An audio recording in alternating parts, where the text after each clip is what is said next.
Bakar-bakar uang, cuci uang. Literally, dua kalimat ini sekarang menjadi kenyataan. Benar-benar uang ini dicuci, benar-benar ini uang dibakar dengan api, bukan bakar-bakar uang ala perusahaan startup. Ini yang terjadi di tengah corona outbreak yang sudah memakan korban meninggal dan juga laporan kasus positif yang semakin tersebar banyak sekali dan juga meningkat.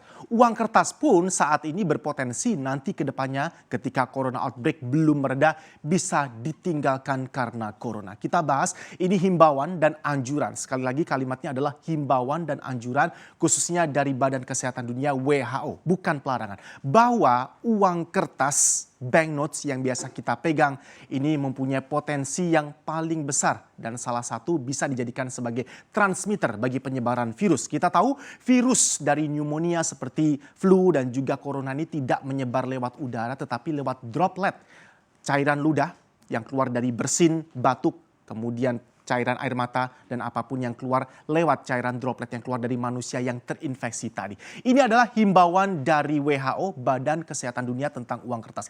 Dan ini langsung direspon dengan cepat hampir merata ke seluruh 100 negara saat ini mengenai kekhawatiran bahwa virus ini bisa menyebar cepat melalui peredaran uang kertas. Kita tahu benda mati berupa uang kertas atau banknote ini peredarannya perpindahan dari satu tangan ke tangan sangat cepat dan sangat mobile sekali. Bahkan dalam hitungan detik uang beredar di dunia ini memang perpindahan dan sirkulasinya tidak bisa dihitung. Sepersekian detik sudah berpindah tangan dari satu orang ke orang yang lain. Ini dikhawatirkan oleh WHO kalau kita harus lebih berhati-hati. Ini tidak disarankan atau tidak dilarang menggunakan uang kertas, tapi disarankan lebih hati-hati dalam memegang uang kertas dan perlakuan kita akan uang kertas. Maklumat ini dikeluarkan di 8 Maret 2020 bahwa ada potensi besar virus tadi bisa menempel di permukaan banknotes atau uang kertas yang sering kita gunakan untuk transaksi sehari-hari. Ada kemungkinan COVID-19 bisa berpindah tangan lewat uang kertas karena kita tahu karena faktor iklim dan sebagainya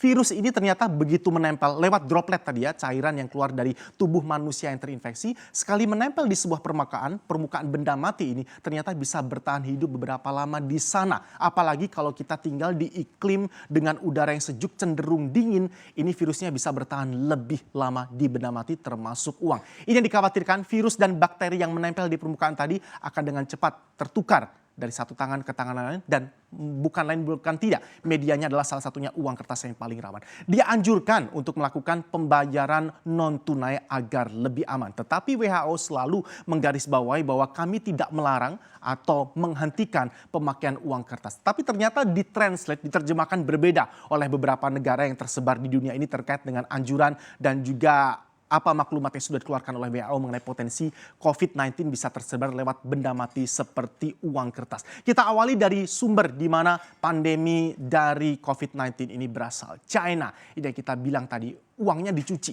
Jadi cuci uang ini on a literal sense, benar-benar secara harafiah dicuci dengan teknologi tinggi. PBOC, bank sentral yang ada di negeri tirai bambu China ini membersihkan uang dengan cara dicuci dan menggunakan medium ultraviolet, sinarnya dengan suhu yang sangat tinggi. Ingat hati-hati, tadi virus ini kalau ada di daerah dengan iklim atau udara yang sangat dingin bisa bertahan hidup lebih lama.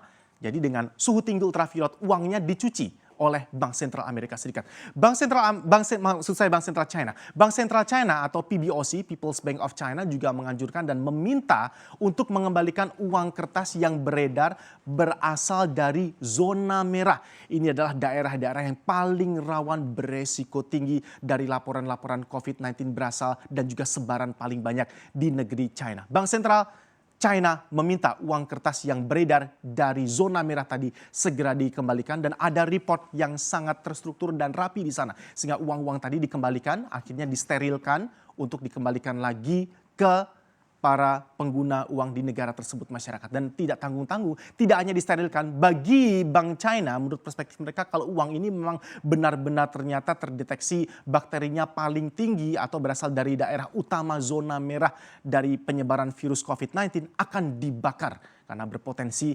terkontaminasi sudah lebih parah. Dibakar benar-benar, dimusnahkan. Dan mereka akan tentu saja mencetak sejumlah uang yang sudah dibakar tadi. Ini secara harafiah ada pembakaran dan juga pencucian uang di negeri tirai bambu. Negeri berikutnya, Korea Selatan. Kita tahu juga ini banyak sekali laporan kasus yang datang dari Korea Selatan. Bank Sentral Korea langsung menghentikan sirkulasi uang kertas dalam waktu 2 minggu. Sambil mereka menantikan seperti apa progres berikutnya dari penyebaran wabah COVID-19 khususnya di negeri ginseng Korea Selatan ini. Ada juga sama seperti tirai bambu, mereka membakar sebagian besar uang kertas untuk bisa membatasi penyebaran virus, khususnya uang kertas yang didetek atau tadi ya ada report mereka bisa trace back dengan kecanggihan teknologi dari Bank Sentral tadi. Uang ini berasal dari zona paling rawan penyebaran COVID-19 di negeri ginseng. Dibakar dan juga bahkan dihentikan saat itu juga sirkulasinya dalam waktu 2 minggu paling tidak selama wabah ini masih terus mengganas. Di Prancis, Paris, Museum Louvre ini sudah tidak menerima pembayaran tunai selama wabah ini masih mengganas. Tidak ada pembayaran uang tunai, tidak ada yang uang tunai bisa masuk ke beberapa tempat-tempat wisata utama khususnya di kota Paris, dan ini sudah dimulai dari Museum Louvre. Kalau Anda ke Prancis juga sekarang gerai-gerai di sana, coffee shop dan sebagainya, bahkan malah hanya menerima pembayaran kartu kredit saja. Ini pun kartu kredit diprioritaskan kartu kredit tanpa tanda tangan. Jadi sedemikiannya ya, mereka menghendaki pembayaran non tunai tanpa kontak seperti sama sekali yang dianjurkan oleh WHO, meskipun tidak dilarang penggunaan uang tunai. Masih ada pertanyaan juga nih dari negara Inggris misalnya. Karena Bank of England, BOE, tidak serta-merta menerjemahkan tadi dengan melakukan hal serupa kebijakan. Karena BOE, Bank of England, Bank Sentralnya Inggris Raya mengatakan tidak hanya uang kok. Dan uang ini bukan berarti ditempatkan di resiko paling tinggi. Karena droplet atau cairan tubuh manusia yang terinfeksi tadi bisa menempel di benda mati apapun. Meja, kemudian permukaan handle di dalam kereta, di dalam taksi, pesawat dan sebagainya. Sehingga BOE mengatakan belum perlu diambil tindakan setegas membakar uang atau mencuci uang sebagaimana yang sudah dilakukan beberapa negara. Begitu maklumat dari WHO tadi keluar. Jadi Bank of England tetap bersikukuh belum akan melakukan pembakaran ataupun pencucian uang secara literally tadi ya.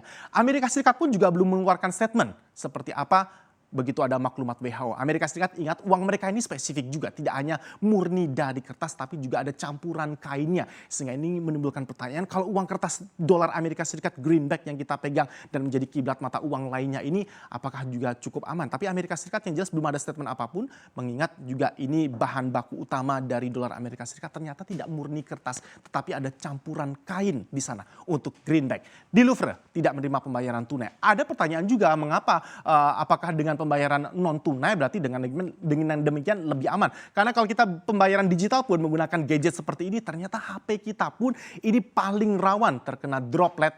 Kalau tidak kita bersihkan juga akan menjadi percuma kalau kita tidak menggunakan pembayaran digital. Ini adalah uang beredar di Indonesia bahwa kita masih terjaga cukup baik. Bahkan bankir-bankir yang ada di tanah air mengatakan belum ada perubahan kebijakan kaitannya dengan pasokan dan ketersediaan uang tunai yang ada di Indonesia. Bahkan kalau kita lihat uang beredar di Indonesia dalam arti luas ini ya, istilahnya M2 ini mengalami peningkatan di Januari 2020 naik di 7,1% secara year on year dibandingkan Desember di 6,5%. Jadi kita juga belum ada statement, bahkan uang yang beredar dalam arti luas di tanah air di Indonesia juga semakin bertambah. Yang jelas ini menjadi peringatan dan juga reminder buat kita semua bahwa hati-hati penggunaan uang kertas, mungkin juga harus mulai kita lebih perhatikan. Cuci tangan yang jelas sesudah Anda memegang banknotes atau uang kertas. Maka mari kita jaga kesehatan kita bersama.